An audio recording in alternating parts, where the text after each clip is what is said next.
আর Hazra sound যখন মেহবুবন গানটা লাগিয়ে শুরু করতে চলেছে, তখন আপনাদের তো মন দিয়ে শুনতেই হবে, আর তার সাথে তালে তালে নাচতেও হবে। আর হ্যাঁ, একটা কথা মনে রাখবেন, হাজরা সাউন্ড যখন বাজবে, 8 থেকে 80 সবাই নাচবে। আর হাজরা সাউন্ড যখন বাজবে না, কোনো অডিয়েন্স আর নাচবে না। তাহলে বন্ধুরা, আর দেরি কেন, চলুন তাহলে কোমর বেঁধে নেমে পড়ি।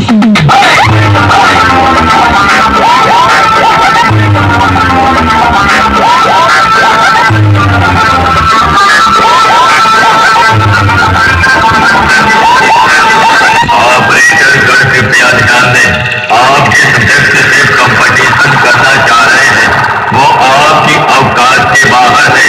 कृपया अपनी औकात में रहें। हाजरा साउंड प्रेजेंट गाँवग्राम থেকে। यह नाम नहीं, ब्रांड है, ब्रांड है, ब्रांड। अरे दीवानो, मुझे पहचानो, कहाँ से आया मैं? मुझे पहचानो, कहाँ से आया?